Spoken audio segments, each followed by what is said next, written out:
أعوذ بالله من الشيطان الرجيم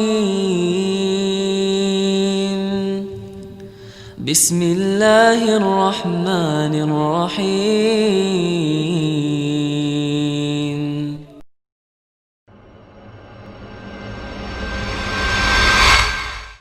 Sebagian orang tua tidak menanyakan tentang agama. Ketika ada seorang lelaki yang tampan datang, Masya Allah, dengan mobil yang tipis, yang kursinya cuma 2 di depan, Masya Allah. Langsung pertanyaannya orang tua, kapan rencana lamarannya? Nggak ada pertanyaan macam-macam. Padahal dunia ini fitnah. Orang-orang sombong karena kekayaan mereka. Mereka jadi sombong. Dengan duit, sebagian merendahkan orang lain. Makanya tidak sedikit wanita yang akhirnya seperti budak karena suaminya kaya raya.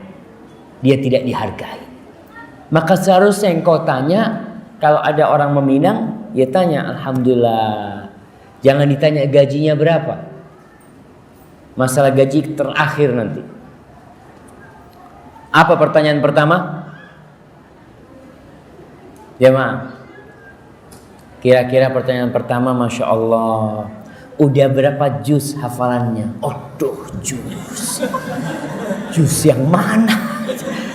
Nah, itu yang seharusnya ditanyakan. Karena perhatian seseorang kepada Al-Quran, ini sebagai bukti kalau dia perhatian kepada agamanya.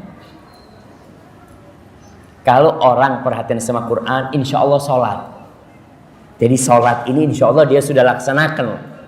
Alhamdulillah saya hafal ya juz 30. Ini sebuah kemuliaan jemaah. Karena ibu-ibu coba tanya sama suaminya sekarang nih, yang sudah menikah punya anak, tanya sama suaminya, Mas, waktu saya nikah sama sampean, Mas, sampean hafal berapa juz? Ya dari waktu itu sampai sekarang tetap nggak ada tambahan. Jadi dari menikah yang hafalannya cuma 5 surat sampai sekarang tetap 5 surat. Banyak seperti itu. Maka berarti wanita, gimana suamimu akan membawamu ke surga? Sedangkan salah satu buku panduan masuk surga tidak dibaca. Buku panduan masuk surga apa? Al-Quranul Karim. Maka dinahu, agamanya ini salah satunya kita tanyakan masalah bagaimana dia dengan Al-Quranul Karim. Apabila dia mengatakan, anak terus terang saya kalau hafalan sedikit, tapi Alhamdulillah tiap hari saya baca 1 juz. Alhamdulillah, ini tanda-tanda orang yang baik.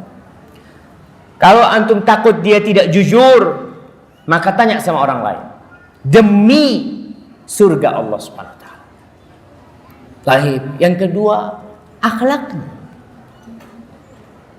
Karena yang paling berat di timbangan pada hari kiamat itu apa? Sedekah, salat, zakat, puasa, haji. Kata Nabi SAW, "Athqalu ma fil mizan husnul khuluq." Yang paling berat di timbangan pada hari kiamat itu adalah akhlak yang mulia. Setelah agama hablum minallahnya baik, nih akhlak yang mulia. Jangan sampai ada orang-orang yang hablum minallahnya baik pada hari kiamat bangkrut gara-gara akhlaknya buruk. Ketika ditimbang, sholatnya macam-macam dengan akhlak buruknya, jumplang gara-gara akhlak buruk. Tuh para wanita ingat dengan hadis Nabi SAW tentang seorang wanita yang taqumul lail, sholat malam, puasa sunnah, sedekah, tapi kalau ngomong pedes, suka nyakitin tetangganya. Kata Nabi alaihi salatu wassalam, hiya finnar, ini perempuan di neraka tempatnya. Maka masalah akhlak jangan diremehkan. Maka para wanita tatkala hendak menikah, perhatikan apa yang disabdakan oleh Nabi alaihi salatu wassalam, masalah agama dan masalah akhlak. Wa illa Nabi alaihi salatu wassalam menjelaskan bahwasanya hidup ini pilihan. Dan kalian pun bebas memilih pasangan hidup kalian. Tapi kalau kalian nggak mau, kata Nabi SAW, takun fitnatun fil ardi wa fasadun arid. Akan terjadi fitnah di muka bumi ini. Akan terjadi kekacauan di muka bumi ini. Dan akan terjadi kerusakan yang besar sekali. Gara-gara tadi engkau tidak memperhatikan masalah akhlak dan agama. Dan itu pilihan. Para sahabat akhirnya mengatakan, ya Rasulullah, in kana fi. Ya Rasulullah, gimana kalau orang ini tadi secara akhlak Masya Allah mulia, secara agama jangan ditanya, cuma sayangnya ya agak hitam sedikit dia. Mungkin. Atau miskin. Dia sih bagus semuanya, cuma penghasilannya kayaknya tidak cukup untuk menghidupi anak-anak. Allahu Akbar. Allah berpesan, iyakunu fuqara yunihumullah min fadli. Kalau mereka orang yang fakir, mereka orang yang tidak mampu, Allah yang akan mencukupi mereka. Allah, bukan mertuanya, bukan presiden, bukan gubernur, tapi Allah yang akan mencukupinya.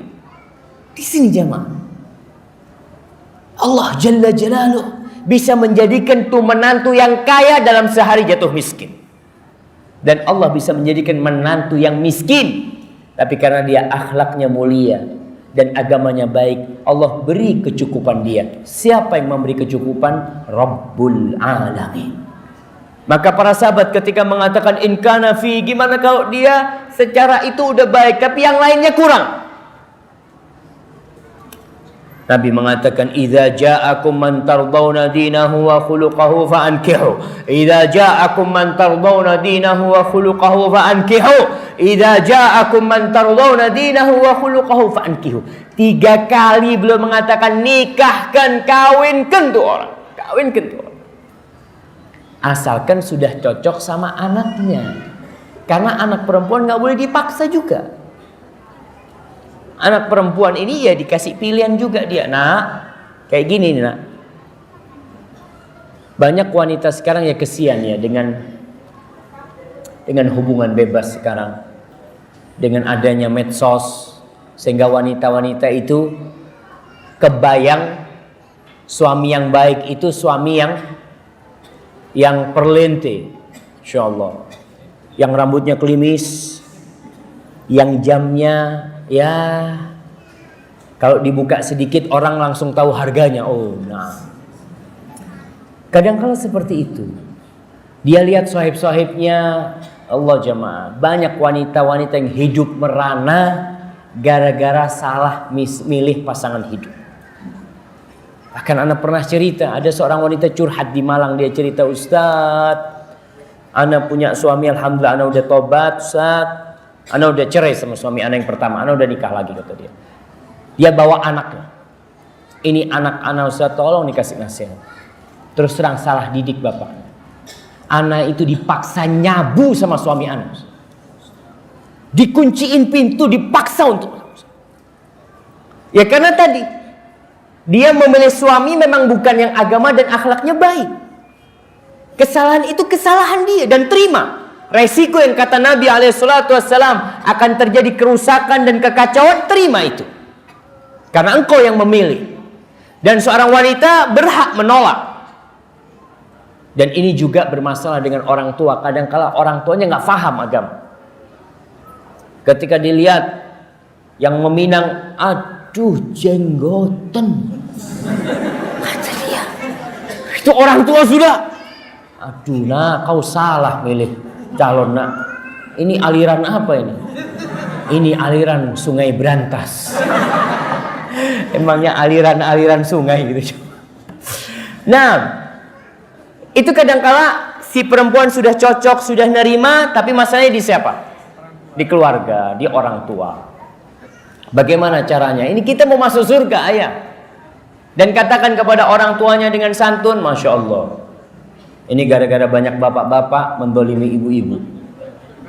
Ana lihat dari tadi dimajukan. Bapak-bapak maju sedikit, maju ke depan. Nah, Soalnya ini kajian buat ibu-ibu, bapak-bapak.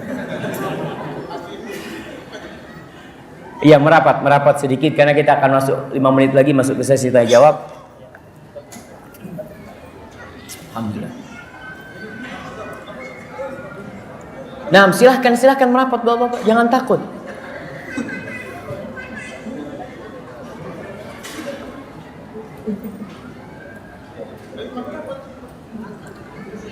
Baik, kita lanjutkan.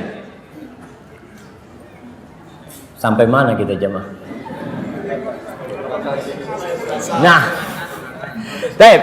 Tadi kita bicara sebelum pernikahan. Kalau ingin dibawa suaminya ke surga, dari sebelum menikah sudah diperhatikan. Yang kedua, ketika pernikahan, maka seorang istri, terus terang banyak orang tua yang mendidik anaknya hanya untuk melayani suami zahirnya saja. Masa si anak dimasukkan SMK, sekolah menengah kejuruan urusan apa istilahnya? Tata boga. Nah, nanti kalau kau menikah, bikin suamimu senang dengan makananmu. Ya, bukan cuma itu cuma. Maka terus terang orang tua perlu memperhatikan, mendidik, mendudukkan anaknya. Kalau kita lihat wanita-wanita jahiliyah dulu, sebelum Islam, wanita-wanita yang mulia itu ketika anak perempuannya dipinang, langsung didudukkan sama ibunya. Dijelaskan bagaimana dia menjadi seorang istri. Nah, jangan sampai suamimu kelaparan di rumah. Jangan sampai suamimu mencium aroma yang tidak baik. Jangan sampai semua melihat engkau dalam kondisi yang buruk. Jangan sampai dikasih nasihat semuanya. Sampai katakan, nak, jadilah engkau budak untuk dia. Ini ibu ngajarin anaknya. Jadilah engkau budak untuk suamimu. Suamimu akan jadi budak buat engkau. Dan dia akan menjadikan engkau jadi ratu buat dia. Ini di masa jahiliyah. Orang tua perlu menanamkan hal itu. Karena banyak wanita-wanita yang tidak siap. Seakan-akan dia itu enak banget, anak seakan-akan diperbudak. Suaminya ngomong, istriku minta air, ambil sendiri. Karena dia merasa enak banget, anak sebelum menikah bebas, anak disuruh-suruh sekarang. Akhirnya banyak terjadi perceraian. Karena si perempuan gak siap dengan ikatan pernikahan. Maka harus belajar apa hak-hak suami, apa kewajiban-kewajiban dia sebagai seorang istri. Anda tidak akan berbicara dengan bapak-bapak, Anda bicara sama ibu-ibu. Khususnya ibu-ibu, tolong didudukkan anak. Dan ajarkan kepada anaknya, sabar nak. Wanita kadang berpikir pernikahan itu semuanya manis. Iya, awalnya doang. Setelah itu akan banyak tanggung jawab. Akan ada gesekan antara suami istri. Kuncinya apa? Sabar. Sabar nak, ibumu dulu sama bapakmu juga sering ribut. Tapi ibu selalu ngalah.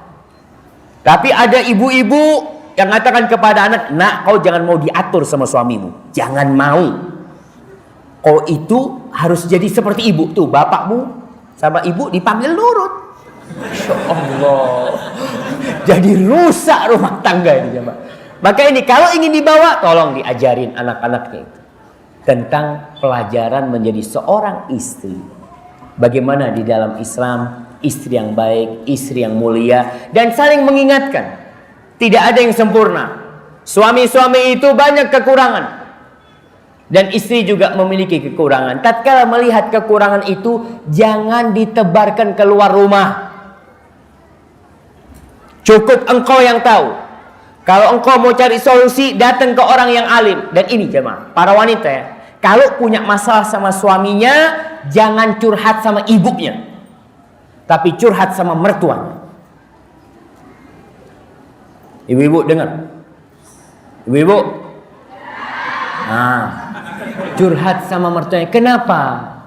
Karena kalau dia curhat sama ibunya, ibunya ini sangat pengasih sama dia.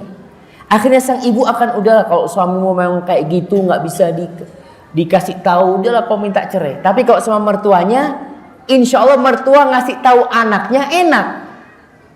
Karena anaknya sendiri yang dikasih tahu. Oleh karena itu kuncinya jaga hubungan baik dengan mertua.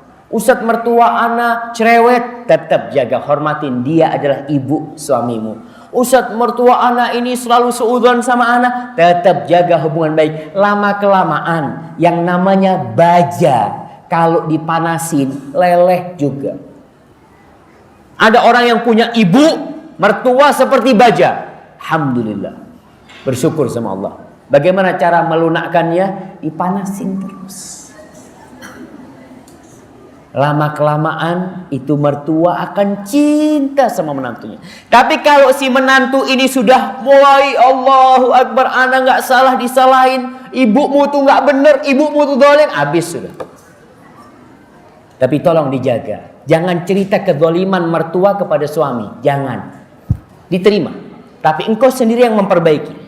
Karena suami mau tidak mau akan belain siapa? Belain ibunya. Dia mungkin akan mengatakan kepada istriku, kau sabar. Sampai kapan sabar, Bang? Aku sudah nggak kuat nih. Tetap kau sabar. Insya Allah baja itu ingat dibakar terus, bakar terus. Dibakar dengan apa? Dengan amal kebajikan, dengan kelembutan, dengan mohon sama Allah, dengan doa. Lama-lama mertua akan jadi baik. Karena kunci surga suami adalah bapak ibunya. Dan kunci surga seorang istri adalah suaminya. Hadza wallahu a'lam bishawab. A'udzu billahi minasy syaithanir rajim. Bismillahirrahmanirrahim.